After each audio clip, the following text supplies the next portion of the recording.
Hope you're having a great day. Thank you for being with me today as we discuss how to scale your real estate business. Real estate is very difficult if you are a solo agent, you're working on your own. To be successful as a solo agent, it means working a lot of hours. And I've been there, I've done that. And you want to be starting to think about, how do I scale my business so it doesn't completely depend on me? And what's my exit strategy going to be? So you may be familiar with my story in real estate. When I decided to get into real estate, my father was a real estate agent, and he said, Craig, don't do it. Even my own father discouraged me from doing it. And the reason was I'd never sold anything in my life, had no marketing experience at all. And I didn't really actually stick with anything. So when I got into real estate, I realized that my dad was right, that this is a very difficult business. Now, I was a lot younger. I wasn't married. I didn't have any kids. So I could pour myself into the business. And that's what I did. And I found that, to be successful, I was working, 40, 50, 60 hours a week. And pretty soon it turned into 7 days a week. Now, the reason I was working that hard is I had figured out how to market myself, how to generate leads and get buyers and sellers to call me. So that's the first thing that you all need to do. If you haven't figured that out, cold calling, door knocking, open houses, chasing people, it's very limiting, okay? You're not going to be able to grow a team or recruit other agents unless you can provide them at least leads. And better than that, if you could provide other real estate agents actual listing appointments and buyer appointments, they would be attracted to come in and work with you. And that's exactly what I did. First, I tried to do it myself. Believe me, I wanted to keep all the money. But when you get to that point where you just can't keep up with it all, when you've got so much business coming in, it's time to scale your business and hire some people. And then the question becomes, well, who do I hire first and when, and who do I hire second and what do they do? So we can talk about that here today. By the way, if you haven't checked in, let us know what marketplace you serve. Type into the comments below, the city or state that you operate in. We get a lot of referrals here in Craig Proctor Nation. Maybe we can get some for you. Quite often we have, people wanting to be referred in an area. We don't have an agent. So we don't take any of the money. We just give it straight to you. But for those of you joining a little bit late, I was going into my background and how I scaled my business. Long story short, within 3 years, I was named the #1 RE/MAX agent in the world, which is pretty cool, right? Within 36 months of having my real estate license, I was the top agent in the world for commissions earned, not in the country, but in the entire world. That's how I started coaching a lot of agents. Agents wanted to know, how does this young guy who's only had his license for 3 years, how's he making millions and millions of dollars? Well, this goes on for over 20 years, and I'm selling between 500 and 600 homes a year. Now, here's the crazy thing. The more money I made, the less I worked. The opposite was true. When I first got into real estate, I never worked harder than those first couple years in real estate. And remember, as I said earlier, even my father told me not to get into real estate. So I had something to prove. I couldn't really fail at this. And by the way, I had no other good options. So I had no plan B. So I became a student of marketing. I figured out how to get buyers, what to offer buyers and sellers. So they were calling me. So I no longer had to prospect or sit in open houses or do any of the painful stuff. And then eventually I had so much business coming in. Like honestly, on a weekend, I would list 6 or 7 houses easily every single weekend. Sometimes 5 or 6 listings in a day, like on a Saturday or a Sunday. So I was running myself ragged, and the first person I hired was an administrative person. Actually, my administrative person was my mortgage broker, and she was working at the bank, working for a bank, and was complaining about it. And she said, "Why don't I come and work with you, and I can do all the administrative tasks." Now, I was this is 25 years ago, right? So I was one of the first agents in North America to start hiring people when, I wasn't a broker. I've never been a broker. I was just a real estate agent working at the RE/MAX office. So my first hire was an administrative person, and I gave my administrative person everything that didn't have to do with having a real estate license. So taking pictures of houses, getting keys cut, installing key boxes, banging in signs, doing paperwork, going to the bank. True story. The first week, the first day actually, my new administrative person started with me. She found 17 uncashed commission checks in my top right-hand drawer. I was so of my desk. I was so busy that I didn't have time to go to the bank, and I didn't have time to spend the money anyway because I was just working all the time. So she, literally paid for herself on the very first day. Now it wasn't long. Maybe 6 or 8 months into this process, where my administrative person walks into the office, hair all over the place, and she's saying, I can't do this. So she was overwhelmed as our business started to grow. Let me tell you what happened. When I started delegating the administrative stuff to my assistant, it didn't solve my problem. I worked just as much. I made more money, though, because I was doing more productive work. Do you guys follow? So I was just out working with more buyers and sellers, which I was now enabled to do because I was giving my administrative person all of the admin work. So I was making more money, but it didn't solve the problem of still working 60 or 70 hours a week. So I'm getting tired, right? I'm 5 or 6 years into this. Now I'm married. I'm having kids. My wife's like, this is not going to fly. You got to figure this out. Okay, so I'm at an offer presentation. It's my listing, and I meet an agent. Her name is Lindy, not Linda, but Lindy with an E on the end.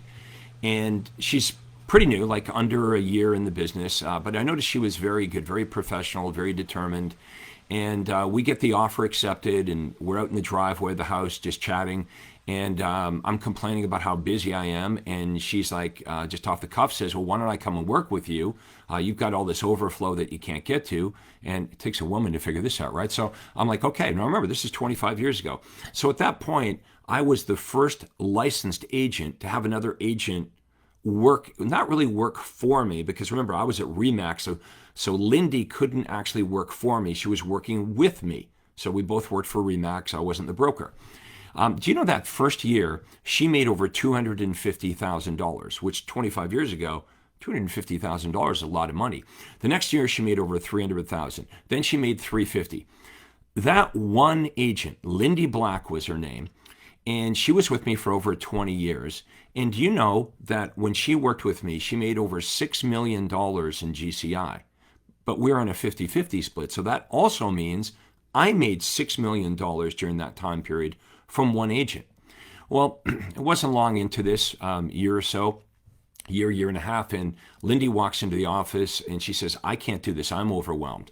So now I'm overwhelmed. My administrative person is overwhelmed. My outside sales agent, and at that point she was only working with buyers. I was hogging all the listings, but everyone was overwhelmed.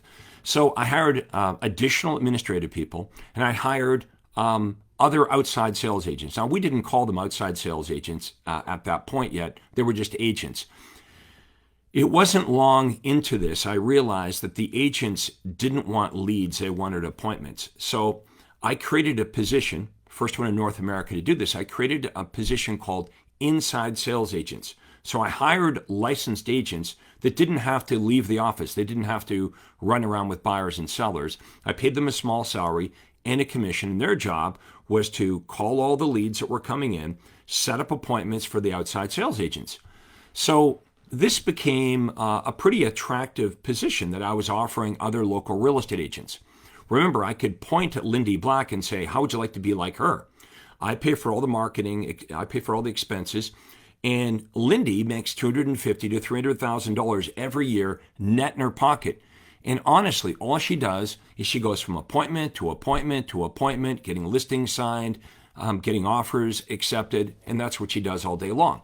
So for a lot of real estate agents, they found like that's really attractive. That's what I would like to do. I would like to just do that part of real estate that I really, really love and, keep all the money. So a few years into this now, I've got 8 outside sales agents, 8 of them. And they're all making $250,000, $300,000 a year. We're selling 500 to 600 homes a year. And I get to the point where I don't have to go out on listing appointments anymore. I don't have to work with buyers anymore. So I've got a business now. How many of you are attracted to this? There's certain steps, and there's mistakes, by the way, that I would love to share with you that I made along the way to help you, be more efficient, not make the mistakes that I made. But there is a way to do this, an order of doing this. Your question might be, well, how do I recruit the right people, right? How do I hire them? I had a specific hiring process, right? How do I train them? How do I manage them? So over the years, I created systems for all of this. And I was always recruiting, just like a championship sports team. Even though they won the championship last year, they're always trying to recruit and upgrade their team, even though they're world champions. That's what I was trying to do, bring in better and more talented people. And my business kept growing and growing. So we get to the point where I actually moved to Florida. So check this out. My business is still operating in Toronto, in the greater Toronto area. I'm cranking out 500 to 600 homes a year. Talk about a true test of whether you actually have a business or a job, right? Remember, if your business depends on you, you don't have a business, you have a job. So most real estate agents have a job. And they realize that if they stop working, it's all over. That's why they can't go on vacation. That's why you see a lot of 80-year-old real estate agents running around. They can't retire because they're kind of like living paycheck to paycheck.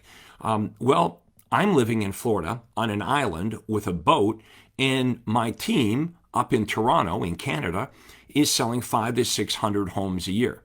Now, that, my friends, is duplicatable, right? Running around with buyers and sellers, and that gets old, and working 70 hours a week, that, for Craig, was not duplicatable. But now that I had built this machine, I made way more money than I ever did as a solo agent, and now I'm not involved in I shouldn't say I wasn't involved. I mean, I'd still, over the phone, I would manage them, and, over video conferencing, I managed them and stuff like that. So I wasn't totally hands off. But I mean, I wasn't even physically in the country, right? I'm in Florida on the beach, or out of my boat, and my team is doing all the heavy lifting. Now, what I just told you, that explains my longevity in real estate. That's how I was able to be one of the top real estate agents in North America for almost 30 years. See, a lot of real estate agents, they can do the sprint, but they can't do the marathon. You see that, right? And maybe it even applies to you. You get into the business and you work and you work and you work and you work like crazy, but you start to burn out. And that's what was happening to me. So I really feel fortunate that I stumbled on to a way to scale my business. And first it started by understanding how to scale marketing. So to scale marketing, think about this. To really scale your marketing and scale your business, you have to think in terms of, how do I make it work without me? That's the problem with cold calling, door knocking, sitting in open houses. All that depends on you or people, right? But consider this, because this is sort of the idea I had in my mind. How many homes could I sell if it had nothing to do with Craig? How many buyers could I work with? How many listings and home sellers could I help if it had nothing to do with me? So I started to build out these systems and processes. So all of a sudden, we've created an automatic lead generation system. Has nothing to do with me. The formula is we offer stuff the buyers and sellers really, really want that they can't find anywhere else. So they would come to us to get this information. And we had such an overflow of leads. I now had 3 inside sales agents calling back the leads. We had a lot of call-ins too, like come and list my house. And then we had 8 outside sales agents. So not a huge team, 3 inside sales, 8 outside sales, and I had 3 administrative people to sell 500 or 600 homes. You got to admit that's impressive. But I got to this point where I just didn't want to go out in the listing appointments anymore. I remember I was at this one appointment right at the very end of my career, and I just had lost the passion for doing that. And my real passion was recruiting and hiring and training my team and marketing. And my team was able to get the same results that I was getting anyway. You know what I'm saying? Like, so if I sent out Lindy Black on a listing appointment, 75, 80% of the time she'd come back with the listing signed. Well, if I went on, 10 listing appointments, I probably would get 8 out of 10. So I couldn't change the outcome. And to be a rainmaker, you have to understand the rainmaker rule is if you can't change the outcome, you should not be involved in that activity. So I want you to think about what you do all day long. Like if you were to write down what you did all day long, your routine, right? I get up and I check the MLS and you do paperwork and you bang in signs or get keys cut. So much of what you do can be delegated to other real estate agents, right? To your team members. So it's a good position for them. And now you can move up the ladder and you can work on higher impact activity. So towards the end of my career, what am I working on? I'm focusing on the marketing. I'm bringing the business in and I'm coaching my team. That's how I became a real estate coach for all of you. I first started coaching agents on my team and I found I was pretty good at it and I enjoyed it. And as I started having a lot of success, my name got out there amongst, first of all the RE/MAX agents, of course, because I was number one for the entire franchise, and there was like 130,000 agents. So they wanted to know, like, what is this Craig Proctor guy doing? He's a young guy, he's only been in the business for 3 or 4 years. So they became my first coaching clients. Now, here's the cool part. What I realized when I started coaching and helping other agents outside of my team, I realized that my success that I was having really had nothing to do with Craig Proctor, the person.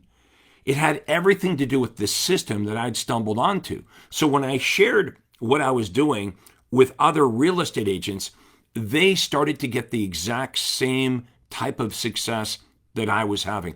That's the important thing for all of you to realize, is that everything that you want to do in real estate, everything that I did and the thousands of my real estate clients around the world are doing, it's totally duplicatable. Everything you want to do is currently being done by them.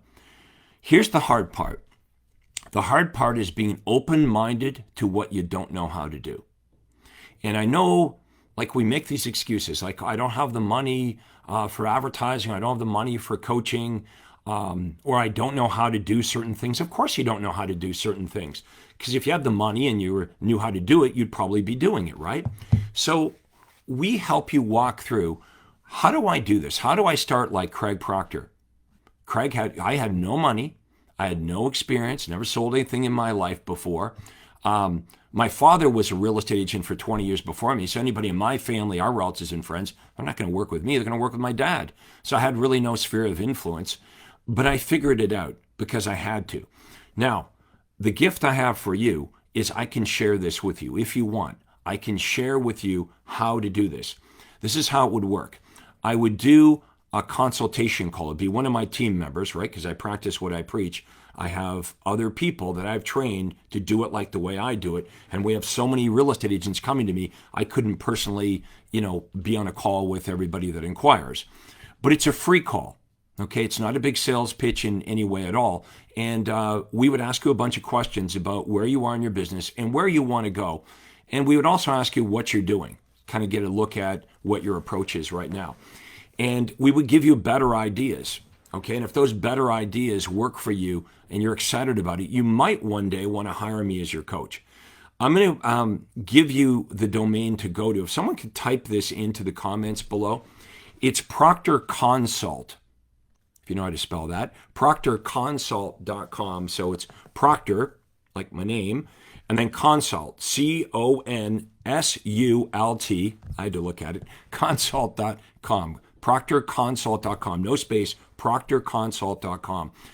If you click on that link, it'll go to my Acuity Day Timer, and you can book an appointment a day and a time that works for you. I promise you'll get great value. If you like this, and by the way, did you like this? If you like this, smash the like button. Okay, do me a favor, smash the like button, or maybe give me a little heart. And follow this page. Make sure you're following this page, because I go live with content, basically sharing what I did. This is all free. I'm on my Facebook business page, so this isn't costing me anything to do, nor is it costing you anything to watch this, right? But isn't this a great example of, I just gave you a pretty good presentation. I want to teach you how you can give a presentation like I'm giving you right now, but to your clients, to your prospects. There's big behavioral changes happening in real estate right now, and you folks have probably noticed them. Change number one is prospects are not answering the phone. Okay, I mean honestly, let me know if you agree with that. Let me know in the comments. Do you agree that it's getting really difficult to get buyers and sellers on the phone? Let me know if you agree, because our entire approach in real estate's always been, generate the leads or buy the leads and then try to reach them on the phone. Well, if you bought 100 leads, 100 Zillow leads or whatever, how many of the 100 leads do you actually get on the phone and have a meaningful conversation with? 5, maybe 10 out of 100. So it's very wasteful, right? So 90 out of 100 leads you never reach anyway. They just go into your database. They go into your CRM, and we might label them unconverted leads. And so what happens is every week you buy more leads, you get more leads, and 90% of them end up in junk. They end up in your CRM, never to be called again because you can't reach them. So what we teach you is how to get a hold of them using other methods. So we're still going to try to call them, but because we're collecting their email address and their phone number, we can create funnels. Okay, a funnel, that's the things that should happen once you generate a lead. So I want you to ask yourself this question. When you generate a lead, what's your plan? Other than calling them, what happens? So we show you how to create marketing funnels, where the marketing funnel does most of the heavy lifting for you. So these are the series of automated emails and text messages, and they have links. These emails and text messages have links to videos, much like the presentation I'm giving you. Now, on your video, what we teach you to do is you would be talking about your services, what I do, what makes you different, what makes you better. And normally, with old school thinking, that's what we call our listing presentation or our buyer presentation, right? So what we've been brought up to believe is, well, I've got to buy or generate a whole bunch of these leads. I got to call gazillions of people to try to get them on the phone. Why am I calling them? To try to convince them to meet with me so I can show them what I do. Well, today, with video, we can show everybody what you do. We don't need to meet with them. We don't need to be sitting at their kitchen table. So those 100 leads that you generated, we can push out how awesome you are. All the services you provide, what makes you unique, what makes you different and better, can be pushed out to all 100 prospects. So way more prospects will know who you are, and they'll get to see your personality. Like you got a feel for what I'm about here today. And again, if you like it, smash the like button. So this gives you an opportunity for people to know you and like you and create trust and credibility and become your clients. So this is automated marketing. Now think about this. If the leads were coming in and it had nothing to do with you, just imagine leads pouring into your system. Okay, and imagine when those leads come in, those leads are automatically starting a sequence of emails, automated emails, and text messages, and they dance with each other, so to speak, right? So one of the text messages that they get tomorrow might say, hey, I emailed you yesterday about, so the text messages and the emails can refer to each other. But the important thing is they have links to videos that tell your story. And so we don't need to meet with them anymore. And I think you agree that's another behavioral change. Behavioral change number 1 is they don't answer the phone. Behavioral change number 2 is they don't want to meet with people. I mean, that is something that was beaten into our heads during the pandemic, right? Don't meet with people. So, prospects got used to doing research online. And the younger the prospect is, the more true this is. My son just turned 32 on the weekend, and I was asking him, about this old school real estate mindset of buyers and sellers having to call real estate agents and meet with them just to find out what they do. He said, I'd never do that in 100 years. He goes, I do all my research online. And I think you guys would agree. That's what we do, right? I know, like, if I'm looking for a car, by the time I go into the car dealership, I've done all kinds of research. I probably know more about the car and the options and the colors it comes in than the salesperson that works at the dealership. If we were all going out to dinner tonight and I've got a conference in Orlando coming up here in a week or two. And by the way, if you want information on my 3-day conference, just go to craigproctor.com, and it's awesome. We'll have like 600 agents there from all over North America, agents making some of them over $1 million a month, not a year, every month. You'll meet some of our superstars. But anyway, this is how we shop, right? This is how we do this research online, and we decide what products and services we're going to buy. So that's a behavioral change. What am I saying here? I'm saying that it used to be that the listing was won or lost at the kitchen table. Not today. That's not true. The battle for who's going to get the listing is happening online. It's happening online. So it's your online presence. Go Google yourself and then Google some of your competitors, right? Google real estate in your area. Do you show up? Do people know who you are? Do they understand what makes you different and better? That is the future. And this is what I coach real estate agents to do. At this conference I'm doing in Orlando, Florida, it's October 20th to the 22nd. We spend 3 days on what do the ads need to look like, right? The message. What do I need to be offering that buyers and sellers really want? I'll give you a quick tip. Unlisted and off-market properties are really huge, right? If you're saying to a buyer, if your big offer to buyers is, I can email you the houses that you can find by yourself on the internet, maybe that's why you're not doing as well as you should be, right? But that's what we were taught to say to buyers. I'll email you houses that match your criteria. Well, the buyers have figured out I can just go to the internet and find them. There's like 17 different platforms, including Zillow, where I can just go find the houses myself. The other thing we were taught to say to buyers is, oh yeah, and I'm a great negotiator. The buyers today are like, well, now that I can go online and find out about all the houses, I also can see who has the house listed. I can go around you, work directly with the listing agent, and save more money without you. What do we say to buyers? That's what they believe, right? So what if you were able to say to a buyer this? Hey, not only can I get you priority access to the homes that are publicly available on the internet that are listed, but I can also get you access to unlisted and off-market properties.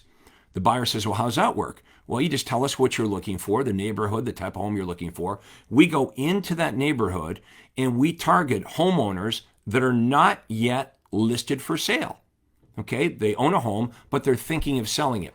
You see, that's another behavioral change, as we've noticed with the iBuyers and the cash offers. There's a lot of home sellers, a large percentage of them, that do not like the traditional way of selling their house. They don't like it. And so if they could sell their home off market to your buyer, that's a benefit for the seller. Well, look at what you've done.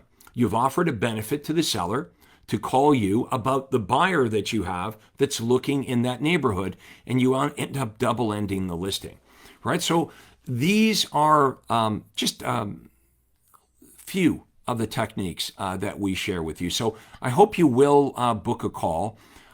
It's proctorconsult.com, if someone could type that into the comments below.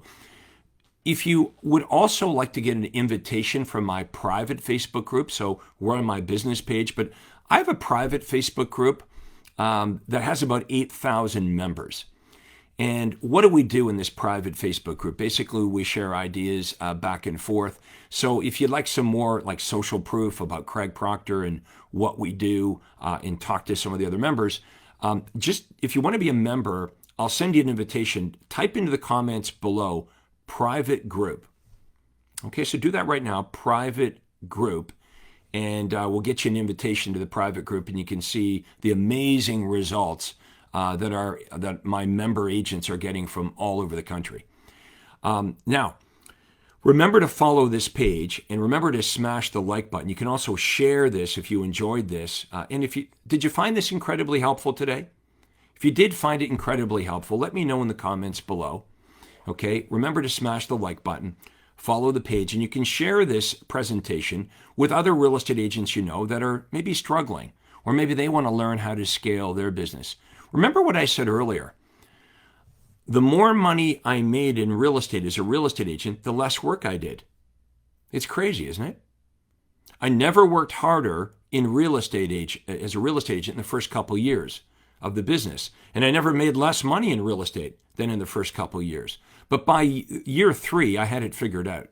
Okay, I didn't have it all figured out, but look at number 1 in the world for RE/MAX. In the whole world, what is it, 140,000 RE/MAX agents? And I'm in my 20s in a small town north of Toronto. Who am I? I'm not selling, I don't have like my own reality show. I'm not selling multi-million-dollar properties. No, I'm selling like average houses that people like us live in, right? But 500 or 600 of them a year. Okay, so in that price range, they didn't necessarily need to see me. They wanted the Craig Proctor system. I was able to market the Craig Proctor home selling system. So for the seller, getting the Craig Proctor home selling system was more important than meeting Craig Proctor, the person, right? I mean, here's a stupid analogy, right? Like when you go to McDonald's, you don't see, what's his name? Ronald McDonald. You don't see Ronald McDonald, right? But that was the mindset, is how do I build this big? How do I make it work without me? Because if I can make it work without me, there's no limit to how many buyers I can help and how many sellers I can help. And this is what I've been teaching real estate agents to do now for over 20 years. So check it out. Book a call with us. Go to proctorconsult.com. Go there and book your free appointment. You'll get a lot of value. If you don't like it at any time, of course, you just hang up, but you're going to really love it. If you want to check out information on my Orlando Super Conference that's happening here in a couple weeks, October 20th to the 22nd, 3 days, three days with me and 500 or 600 of my members from all over North America. Go to craigproctor.com and you can get more information. You can also call my office toll free at 1-800-538-1034. That's 1-800-538-1034. So I want to thank you so much for watching this today. I had a lot of fun here being with you, and we'll see you again next time. This is Real Estate Coach Craig Proctor. Take care, and we'll see you again soon. Bye. Hi, this is Craig Proctor. Hey, I really hope you enjoyed that video. And listen, I've got a lot more information for you to help you grow your real estate business. You see, several times a week, I record new videos and I load them onto this YouTube channel. What I'd like you to do, if you'd like to access them, are two important things, and both are totally free. Number one is I'd like you to subscribe to this channel. You're going to see a little subscribe button for you to click on. And if you don't already have an account with YouTube, it's free for you to set it up. It's really easy, it's free, but you've got to subscribe to this channel. And the most important thing is to ring the little bell right next to the subscribe button. And that's gonna let you know every time I load new money-making videos to help you grow your real estate business. So make sure you subscribe right now, you ring the little bell, and we'll see you on the next video.